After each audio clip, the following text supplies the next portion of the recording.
Yeah, I'll just start right with it. I am the CEO and founder of Dr. Panda, and we are a game studio in Chengdu, China. It's also, yeah, we have 50 people, and we are all focused on building the Dr. Panda series of kids games, and these games are a little bit different than most casual games here. We are really focused on the target group 3 to 8 years old, so preschool and a little bit older, and they also have educational values. And we have around 20 titles live now, and we started it in 2012. And I'm going to show a video right now, a little bit to give you an idea about how our games actually work a little bit, because they're quite a little bit different from normal games. This is just a random selection of games that we build.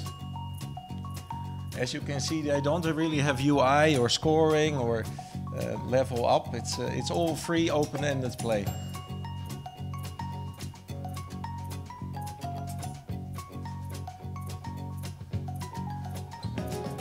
It's very short. These are just a couple of shots of several games that we have developed. So where has that brought us? Well, we have had more than 40 million downloads. We are the number 3 kids paid app developer on the App Store worldwide, and 17 of all categories. So our model is still paid, which is kind of interesting, because more and more shifting to freemium. I will get back to that later. In China, we are going very strong. In China, we are the leading kids brand on iOS, and also working a lot with Apple in Beijing of promoting our apps. But it is basically a global business in the sense that we also do well in Europe and the rest of the world. Well, what does the kids app market look like?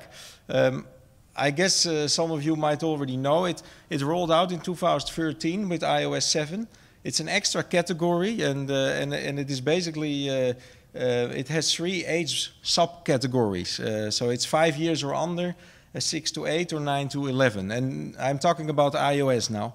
And apps are subject to criteria. They have to be COPPA compliant, so the Children Online Privacy Act.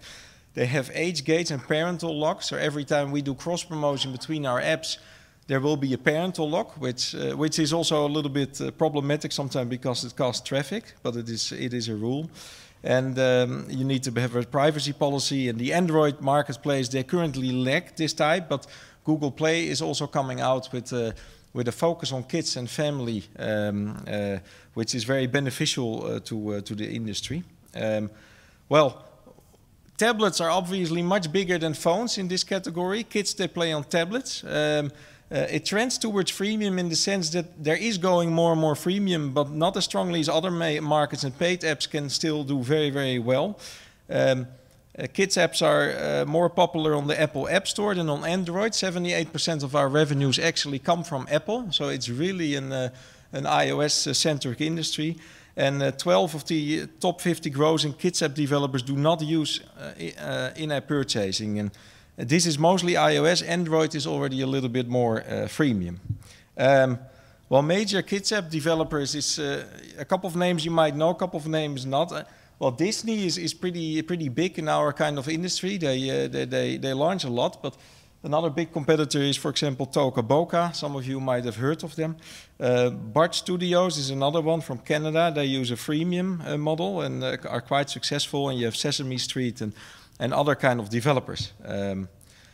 Well, I guess how we have been successful is we have gone into the market relatively early in 2012. That was right after, well, shortly after the tablet launch, and that really exploded that whole kids market, because they could all now enter this market and also play games, and this has been beneficial for us.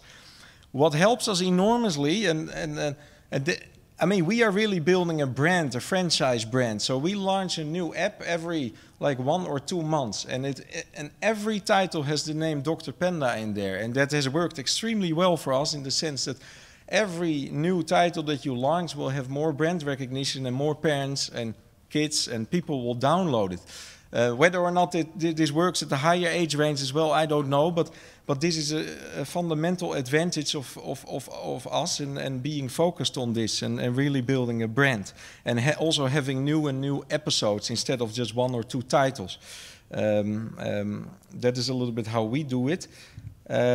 Our apps use minimal language and UI, so they basically don't have spoken text or language, so they scale over basically the whole world. Kids in the Netherlands are playing the same are playing Dr. Panda in exactly the same way as kids in China and in Japan, and that allows us, that makes life pretty easy. And we focus also on a purpose, so we want to offer fun, but we also want to stand for something beneficial. So we focus on life skills and let kids learn about the world. What does a doctor do? What does a bus driver do? They can learn about physics or motion or cooking. Role play plays a big element, and this is in this industry very, very important, especially towards parents, to show that the apps they also offer a benefit beyond fun, and they offer positive entertainment. So how we make kids games is they're very different, right? Kids, they are not goal-oriented. So kids, they do not start a game with wanting to achieve or wanting to win something. So this is a very, very big difference between games for an older audience and our games, and it's all open-ended free play. So they kind of mess around a little bit, just like they would do with a real-life toy, and that's what they also do in our games. And they focus often on one thing at a time. Their motor skills are also not always fully formed, so you have to make everything as easy and as intuitive as possible. And these are some differences that you have, and that we focus on in all our design.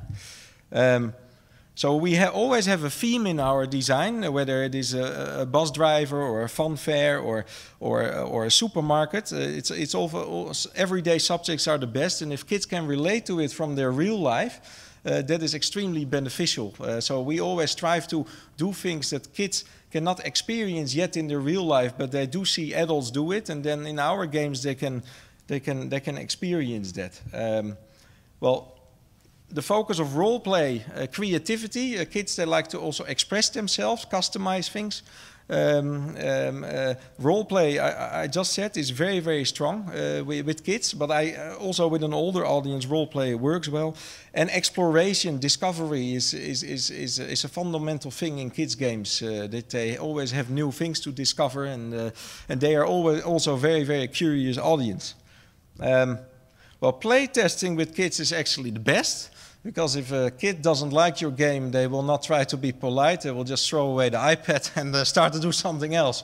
So sometimes, I don't know, it can be a bit confronting, but I've learned to like it because you know exactly if they like your game or not. And you just have to look at their faces, and if they really smile, then you're doing a great job. And obviously, if they turn your app off and play another one, then you have to think twice what you are doing. So what we do is we playtest, or we have a cooperation with a kindergarten, actually from Singapore, Eaton House.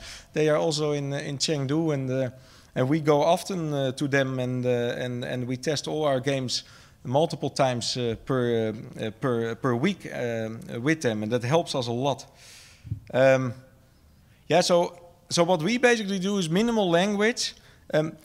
To make up for the fact that you don't have addicting mechanisms or those kind of things, I think in kids' games, vivid animations are extremely important. So funny characters, funny reactions, you have to make them smile. And we use a lot of artwork and animations to attract kids to our games. Well, a logical game flow, so we never have tutorials or spoken instructions. Well, kids do not always understand, but they are quite curious, so they basically will figure it out eventually. That's also what separates them from adults a bit. They don't, when they start the game, they are not thinking in terms like how it is supposed to do it. They just start and they will figure things out. Keep it simple, and we don't have any scoring or game over, so it's all positively reinforced feedback. Well, yeah, a little bit about, I'm just trying to explain you today a little bit in a broader sense of what the kids app market is and what we do. And our marketing is basically, we have a lot of titles live, so what do? We cross-sell them with each other, and that is quite efficient. So every time somebody opens, say, Dr. Panda's restaurant, we have a link to, for example, Dr. Panda's ice cream truck or anything else, and then we are able to let people know about new games. We have a lot of sales, like 50% off sales of all our games. We work a lot with Apple for example, birthday promotions or promotions in general, discounted promotions that often also get featured globally. And that is a great advantage if you have a franchise of apps. Platform owners like Apple and Google also like that. So that brings us advantages. Well, the press, obviously, I mean, we write to a lot of kids blogs and kids magazines and kids websites and parent websites and try to let them write about Dr. Panda. Website, obviously, in social media is also a community of mothers and parents is important. We don't do any paid acquisition, so everything we do is organic, which is actually nice. But we have tried it, I have to admit, but it doesn't really work well with the paid model. So we could not really justify the cost per install in that sense, and it has also pushed us to focus much more on brand building and word of mouth and organic growth, which is luckily working out very well. And obviously, what I just said, focus on great content.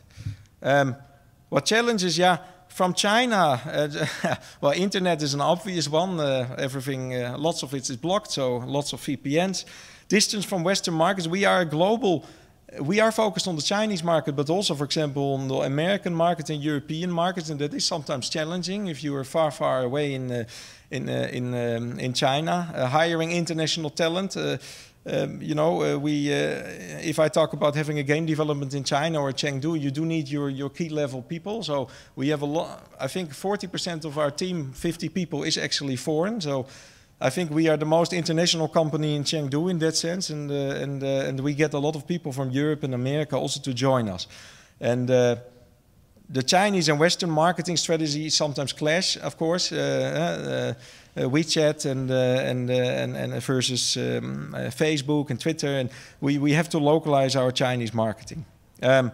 Well, the last slide is the future strategy. If you are in our space, you obviously will think broader than the App Store, because what we are basically doing is creating a kids brand.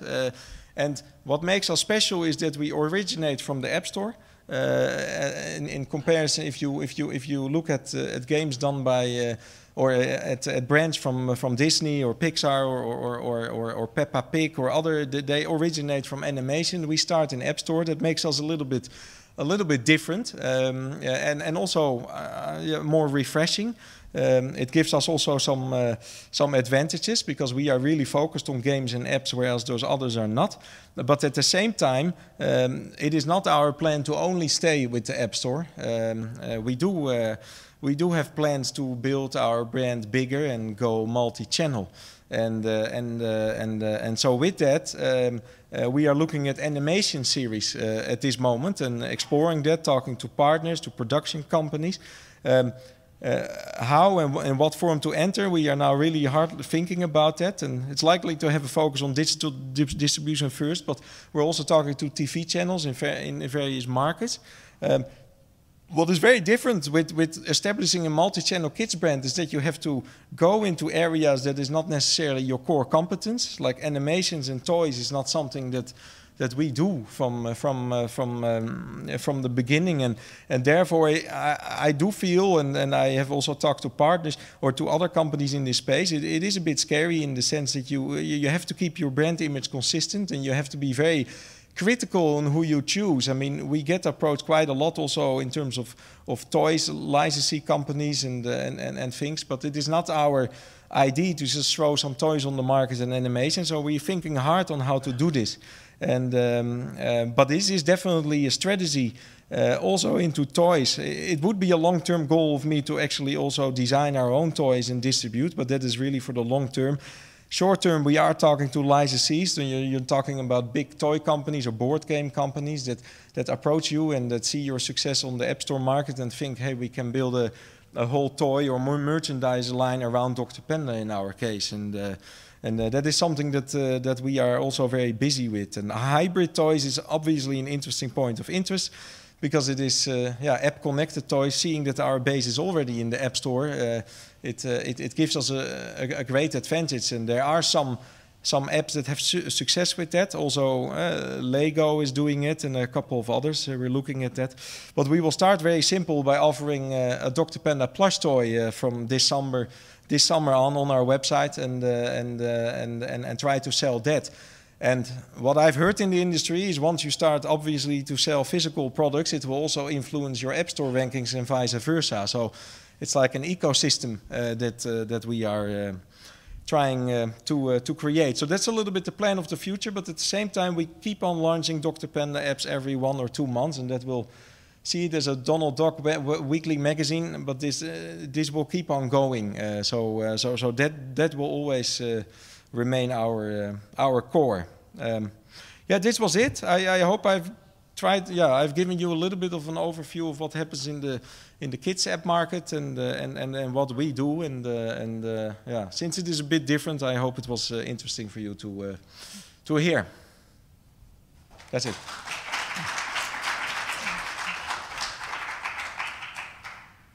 We have a few minutes for questions. Does anyone have any questions for Thjis?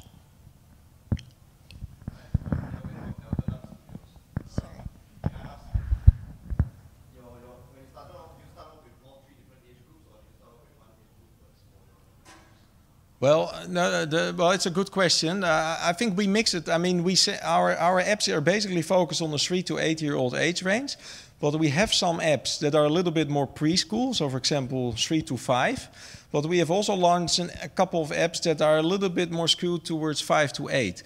But we always make sure that our apps are playable by a 3-year-old. But some of them might have a little bit more game challenges. Where we have sometimes identified an interesting market is like the 5-6 years old, or 4-5-6 years old, that are looking for a little bit more challenge, but that also do not completely grasp games like Rovio or Minecraft, and where their parents are not really comfortable with them playing that yet, because they are bombarded with advertising or in-app purchasing. So some games are a little bit 2 to 5 and sometimes 5 to 8, but everybody can play them. So it's but we started a little bit younger, and we are now going a little bit older.